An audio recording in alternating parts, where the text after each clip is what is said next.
Hello, this is Victor Lopez, and over the next couple of days, I guess, I would like to record and post new readings of what is to date by far, my longest free verse poem that deals with, as the title suggests, my personal unsung heroes. I have long felt that when it comes to issues relating to love, truth, and heroism, uh, we very often look for these ideals in all the wrong places. When it comes to heroism, at least, I think that for almost all of us, if not in fact all of us, we don't need to look too far to find examples of true heroes, individuals who give of themselves freely, who sacrifice their lives, who sacrifice themselves for causes greater than themselves. And most often, those causes are simply their families, their loved ones, individuals who will never get their 15 minutes of glory, who will never be acknowledged, and who very much deserve to be. So, one of the reasons that I've decided to re record these six poems that comprise my Unsung Heroes collection is very simply to, I hope, perhaps inspire others to look around them and to acknowledge their own personal heroes, individuals who have made a difference in the world, or maybe just an important difference in their own personal lives, who may not otherwise get the acknowledgement that they deserve. We have much to learn from individuals such as these, and we have much gratitude that we owe them for the difference that they make to the world, to their communities, and to ourselves, uh, the recipients of their heroic lives, most often lived in silence and or in obscurity. Without further ado, I'd like to begin reading the first poem. The first four poems, actually, are about my maternal and paternal grandparents, and they were first published in my Of Pain and Ecstasy collected poems more than a decade ago. And the last two are about my parents, and they were more recently published just a little more than a year ago, I guess, in Echoes of Dawn at Dusk, which is my second and most recent poetry collection. I hope that you will enjoy my reading, and more importantly, I hope that you will reflect on your own personal heroes, individuals who have made a difference to you, to their communities, to our country, or to the world. Unsung Heroes. Although I stand on the shoulders of giants, I fail to see much further than the bridge of my nose. The fault is mine. The shame is mine. For I am unworthy of you, my beloved dead. Unsung Heroes, number one, Emilio, maternal grandfather. Your crime was literacy and the possession of a social conscience that made you yearn to see your beloved Spain remain free, and prevented you from suffering fascists lightly. You did not bear arms, for you abhorred all violence. You did not incite rebellion, though you rebelled against the foreign and domestic enemies of freedom. As best I can tell, you were an idealist who in a time of darkness clung passionately to the belief in the perfectibility of the human spirit.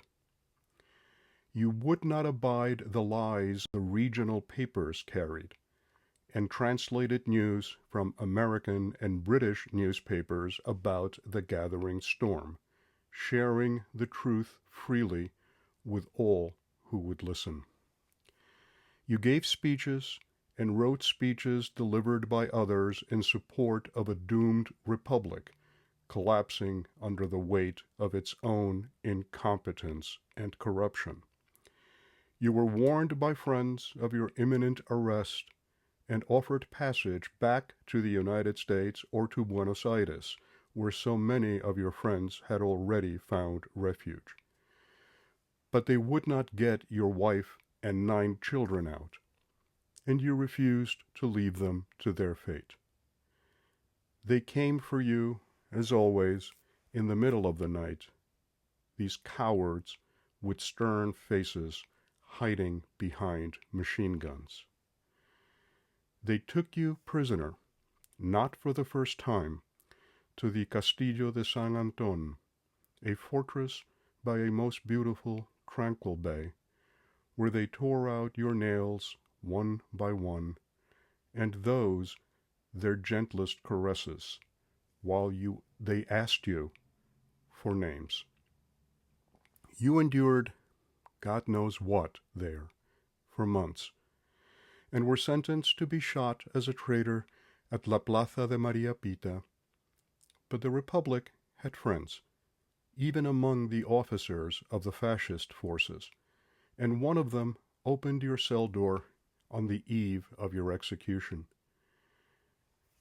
You had contracted tuberculosis by then, yet, according to grandmother, you managed to swim miles across the bay in a moonless night to safety in the home of another patriot who risked his life and the lives of his family to hide you in his root cellar, and made a trip of many miles on foot to find your wife. He found your home and told your wife of your unexpected reprieve, and asked her to send some clothing and some shoes to replace your dirty, tattered rags. Your eldest daughter, Maria, insisted on accompanying the stranger back on foot, taking clothing and what provisions she could quickly gather and carry to you. From time to time, you accepted the hospitality of an overnight stay in the attic or hayloft of a Republican sympathizer, as these were not hard to find in the fiercely independent Galicia under the yoke of one of its own. But mostly you lived in the woods with active guerrillas for years. You lived with all the comforts of a hunted animal, with others who would not yield. Your only crime consisted of being on the wrong side of a lost cause. I hope it brought you some comfort to know you were on the right side of history. It brought none to your wife and to your youngest children. As you paid the long penance for your conscience once a month or so, after some time passed, you visited your wife and children. You were introduced to the little ones as an uncle from afar. They did not know the bearded wild man who paid these visits in the middle of the night and left wearing Dad's old, clean clothes. The older ones, Maria, Josefa, Juan, and Toñita, all in their teens, told the little ones that their uncle brought news of their dad. The younger children, still wearing the frayed cloaks of their innocence, accepted this, not questioning why he stayed in Mom's room all night and was gone before they awoke the next morning. Your grief at playing the part of a stranger in your own home, of not embracing your children on whom you doted, one and all, to their protection, and yours, as there were no shortage of fascists who tried to ply them with pastries and candy, seeking to use their innocence as a weapon against you. Your parents were relatively wealthy business owners who farmed the sea, but disowned you, perhaps for your politics, perhaps for choosing to emigrate and refusing to join the family business, or perhaps for marrying for love in New York City, a hard-working girl beneath your social station in their eyes. You lived just long enough to see Spain delivered from war, though not freed of her chains. You were spared the war's aftermath. Your wife and children were not. No books record your name. Most of those who knew you are dead. Yet flowers have long perpetually appeared on the simple above-ground burial site in Sada that holds your ashes, and those of your eldest son, Juan, and second eldest daughter, Doñita, who died much younger than even you. Your wife has joined you there in a place where honor, goodness, decency, principle in a pure, broken heart now rest in peace.